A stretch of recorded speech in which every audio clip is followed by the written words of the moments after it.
So guys, what is going on? Welcome back to the channel and welcome back to a new video, and thank God this season is now over for Manchester United as we ended up finishing 15th in the Premier League. My God, that is embarrassing, isn't it, for a club like Manchester United? 15th in the Premier League, but we got a win on the last day. We managed to beat Aston Villa on the last day, 2-0, a clean sheet on the day, and stop them from getting Champions League football. But that pissed me off even more. And do you want to know why? Because on the final day of the season, these frauds and these criminals decided to go out there and start playing it around, creating chances, looking dangerous going forward, controlling the game. We looked like a team. They looked like they understood each other. They looked like they knew how to play football. But where was this when it mattered in the final?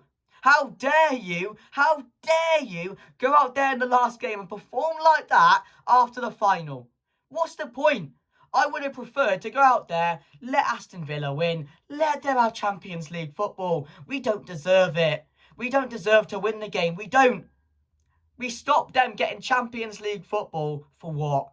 For what? A win on the last day. Like, I know it sounds bad saying that, but I would have just preferred to just lose that game, because it's now pissed me off more that I've seen they can do that as a team when they're together on the last day of the season, but they can't do it when it mattered in the big final in the Europa League against Spurs. But, you know, I'm not going to get pissed off now. I'm really not, because it's the end of the season. You've got the transfer window to look forward to. Hopefully a big rebuild, and hopefully put this puzzle back together just a bit for next season. So I'm just going to be excited. I'm going to just enjoy the summer off now. I think it's like 3 months without Manchester United. So normally I'd be gutted. I'd be thinking, football's over now. What am I going to do? What am I going to do? But now I'm just thinking, do you know what? This 3-month rest is needed for all of us who have endured all this shite football all season long, the worst season ever. So now it's just time to sit back, and hopefully it does take long, it does drag. I want it to, because I think we need it to, really, going into next season. But hopefully, like I mentioned, we can have a big transfer window ahead, which we will talk about, because there is some major breaking news coming out from Fabrizio Romano when I was in Portugal. So I wasn't able to update any of the news which was going on the channel. I was seeing it all and thinking, my God, but I just wanted to enjoy the holiday at the time and just forget about Manchester United. But now I'm back. We have so much to talk about, and that is Matheus Cunha is now here. We go, and will be joining Manchester United in the summer. Very, very happy with this signing. But before we talk about that, we do have some other bits of news to talk about, and that is Victor Lindelof is now leaving Manchester United. And to be honest, I don't know how he survived so many transfer windows, but to be fair to him, he's never complained. He's never had a bad attitude. He's given us all every time he's went on the pitch, and you have to appreciate that. He's nowhere near Manchester United standard. He's nowhere near good enough, but I can respect a player that is just down to earth, doesn't go out of his way, doesn't cause any trouble, doesn't go into the media and give negative interviews like certain people who I think you guys know who I'm on about, and we will talk about that very, very soon. But Lindelof, best of luck wherever you go. He's been here way too long. He needs to go, and I'm glad he is leaving. And best of luck to him, because, you know, he's been a decent player at times. He's had his games, but again, he's not good enough for Manchester United going forward, and he wouldn't have a place in the team. Also, Johnny Evans, again, is leaving Manchester United, and I can respect Johnny Evans a lot, like on a massive, massive level, because, yes, he should have never ever been brought back to Manchester United, and rightly so. I think when that happened, everyone thought, what is this football club doing, bringing Johnny Evans back on a free? It's a joke. We shouldn't be happening. It shouldn't be happening. The player is, you know, I don't know how old he is now, but he's very old. But to be fair to him, every time he stepped on the pitch, he's been one of our best defenders. He's given everything on the pitch when he has played. And again, he's always been a red, and he will always be a red, because he's one of those top players, professionals, I mean, not players, because again, there's so many better players, but he's one of those top professionals who, no matter what, similar to Lindelof, will go out there and give 100%, never complain, etc. But for Johnny Evans, for me, knowing he's been there before, I just have a bit more respect for him. And again, he was a very good player back in the day, but now he needs to go, doesn't he? He needs to put his feet up somewhere. But yeah, respect to Jonny Evans. I wish he does have, maybe it's a retirement, I don't know what its next steps are, but he's leaving Manchester United. And also Christian Eriksen, it will be leaving Manchester United as well. I think he will go to a good club. I still think he's a very good player. I still think he's got what it takes to perform at a good level in a very slower league, because the Premier League's way too fast, and I think his legs, and they're not really helping him at the moment. So maybe a move to Serie A, the French league, somewhere like that. I still think he can play a good role in a team in that midfield. But scoring on the last game, that penalty, Bruno gave it to him. Massive respect to Bruno for doing that. To go off in that way, to sign off, scoring a goal on the last day of the season and a win, you can't really complain with that, can you? He's been good. He is a very, very good player. Like, he's one of the top players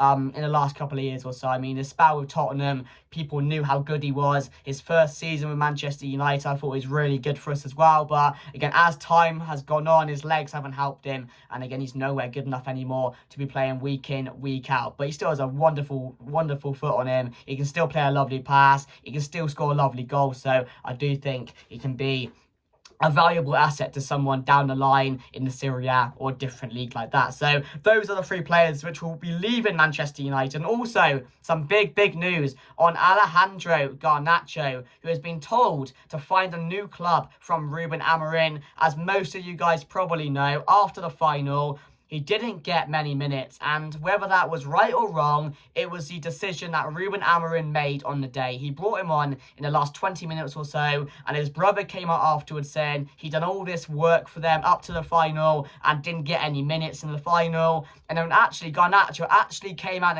in an interview and gave a really negative one, talking about how his impacted minutes weren't enough on the day and that he wasn't able to play as many minutes as he wanted to, and he was basically coming out and just basically shouting at Amorim through an interview. That's what he was doing. He wasn't doing that actually, but he was targeting Amorim with that interview, and you just don't do that. Like, his attitude absolutely reeks. It really does. And this is not the first time you've talked about Garnacho having bad attitude issues. Like, just, you know, let the football do the talking. You're a young talent with so much potential, but you just do it to yourself every single time. And it's got to the point where it's really pissed me off now, especially after the final. Everyone's heartbroken in the team. Everyone is disappointed, rightly so in themselves, because they didn't do enough on the day. They weren't good enough. But don't come out in an interview and start complaining, whining and moaning about how you didn't get many minutes. You play for one of the best clubs in the world, if not the best club in the world. You play for that. You have the privilege to play for Manchester United week in, week out.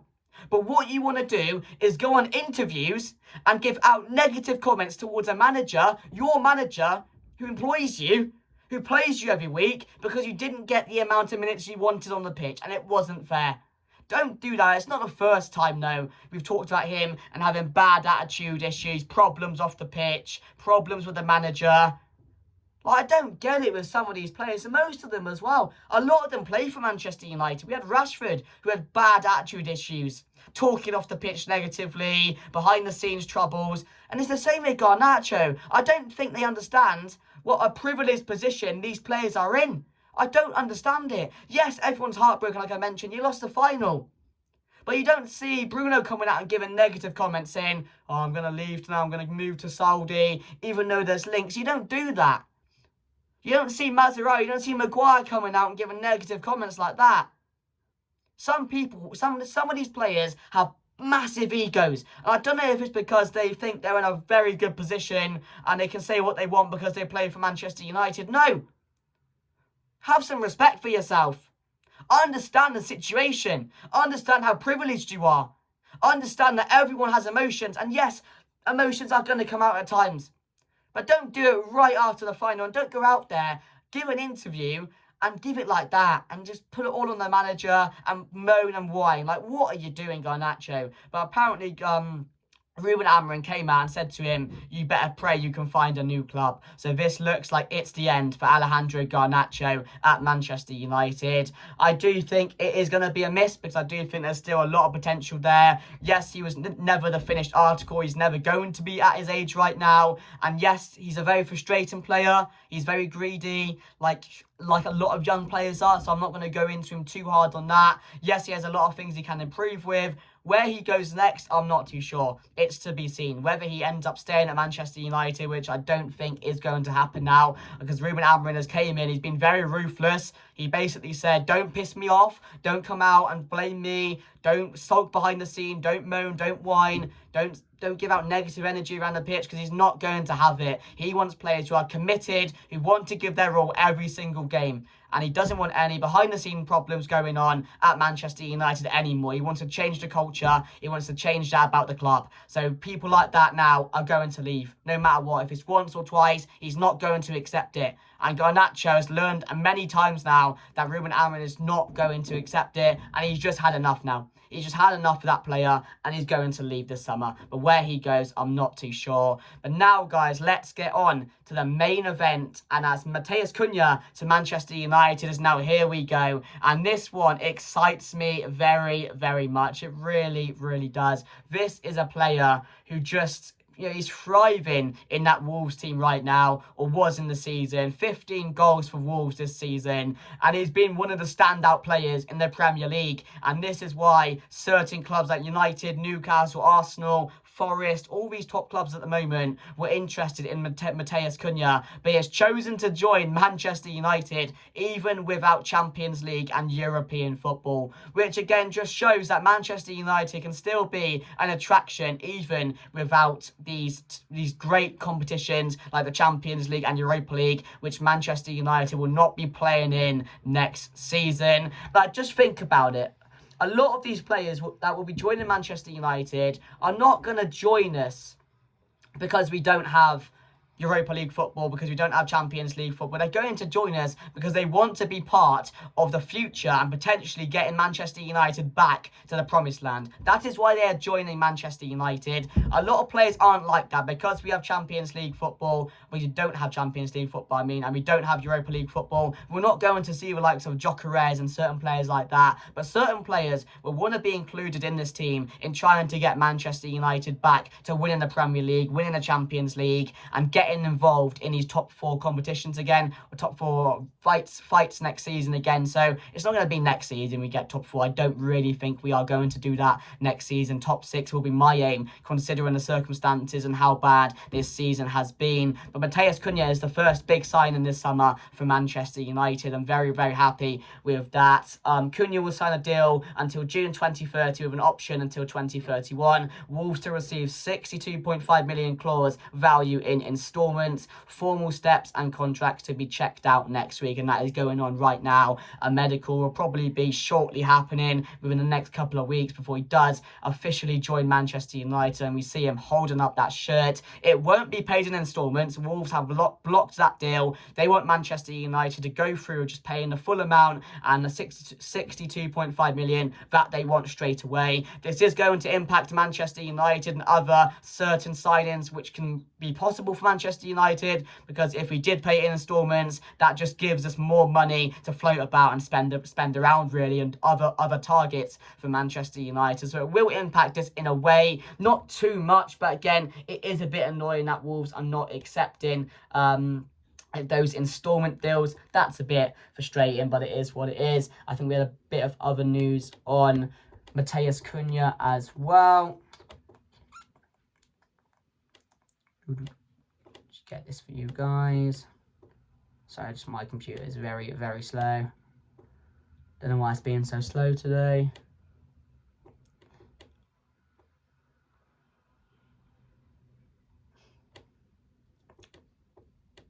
There we go. And also we have some more news that Cunha will be taking the number 10 shirt in at the number 10 shirt at Manchester United. During negotiations with Manchester United, Matheus Cunha demanded to be given a number 10 shirt. It is expected his wish will be granted, so he'll be taken over from Marcus Rashford. Cunha sees himself as a protagonist and will relish the pressure being United's number 10. And this is what you want. Premier League proven players that are wanting to be involved in the rebuild at Manchester United. And this is what we need. More players like this that are not just willing to join Manchester United because of the money, because of the club, because of the culture, because of Manchester United as a whole and what the club is about. They want to join because they want to have the impact. They want to be that star player in the team. And this is a player who will bring a bright spark to the attack. His link-up play is insane. It will definitely help us drive forward. He's not afraid to take on players. We've seen some of his strikes this season. He knows where the back of the net is. He can find a pass. He's not afraid to drive forward with the ball. He's very confident. He's a very confident player, and he will improve this attack significantly. Because, first of all, we need some sparks going forward, and this is what Matheus Cunha will bring. We need someone with a bit of energy, a bit of link-up play that can help the likes of Amad Diallo and Højlund, but to potentially score more goals next season if they are still here. On that one, I mean Rasmus Højlund, because we don't know what's going on with him. So not just that, he's a fighter. He's a fighter. And yes, he does have a bit of attitude issues. He had a few issues going on with Wolves last season. But this is a player who is going out there to give us all every single game. And he's a world-class player. He really is. He's shown that this season. And again, there's a reason so many clubs have been involved and trying to get his signature. It's because he's going to be at his peak as well. When he's playing for Manchester United in the next couple of years, he is going to be at his peak, where he's playing his best football, where we see the best version of Matheus Cunha. And I'm excited to see that, because this player is going to add so much to this squad. And he's exactly what Manchester United have been missing in this team. Just a goal threat. Someone to, get the crowd going. Someone who can drive forward with the ball. And again, his work rate is there as well. His fantastic work rate. He's expected to go from 120,000 a week to 200,000 a week at Manchester United. And again, he's very versatile forward. He brings a bit of creativity as well, which Manchester United have been missing. As I mentioned earlier, a proven Premier League goal scorer, 15 goals for Wolves last season, which again is very, very good for a player who's not a striker. So very good there. And he's played in the formation that Ruben Amorim plays as well. He played there for Wolves. I don't know the Wolves manager's name, João Pereira, something like that. He plays the same system, and Matheus Cunha has fitted perfectly into it. So I think Ruben Amorim sees Matheus Cunha as a perfect player to fit inside that formation. Maybe in that Bruno Fernandes role, in that number 10 position, I think he can be so key. He's very good on the wing, so he won't mind going over there. Against striker, he can play there if you want him to, because he can score you goals. He knows where the back of the net is, like I mentioned. Go and look at some of the goals he scored this season. Some unbelievable strikes, and again, I'm just really excited to see how he can progress in this Manchester United team. Now, of course, it's a big step up from Wolves, and players can't handle it, some players can, but the things we're hearing from Cunha, he wants to be the leader in this team, he wants to be the big part of the rebuild, he wants to be the one to take us back to winning trophies, and that's what I like to hear. Players like that coming out and saying they want to join because they want to be part of the rebuild, and that's exactly what Matheus Cunha is going to be. And, his ball carrying is good. He's got that maverick style. He will definitely ignite Manchester United's attack. And I'm just, really excited to see how he is going to get on under Ruben Amorim, because we've missed a player like this. We really have done. So to just bring a bit of firepower back into the attack with him, Bruno, Amad Diallo. Hopefully we do sign a striker. We are in desperate need of one. Maybe an Bremo joins Manchester United from Brentford. Again, there's a lot going on with that. It's a very difficult move. So many more teams are interested with Champions League football, etc. So not having that European football, it does impact Manchester United, but still, Manchester United is Manchester United, and players will want to join because of the name, or just the stature of the club. We're still a massive club.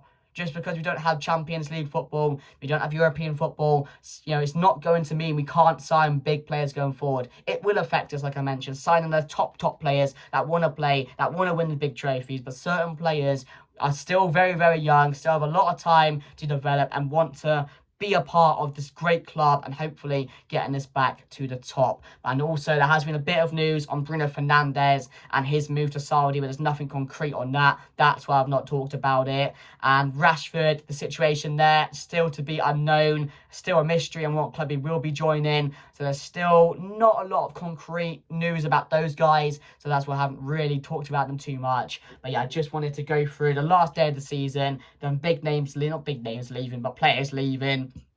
Obviously, Matheus Cunha joining Manchester United was the big bit of news when I was away in Portugal. And hopefully, guys, this summer is going to be a big one. The biggest rebuild we've ever had, really, because it's exactly what we need. But thank you for watching, guys. I really appreciate you guys. I know it's been a long one. There's been a lot of news to update you about. Make sure to like, comment, share, and subscribe to the channel. Thank you very much for watching. And I'll see you guys in the next one. Goodbye.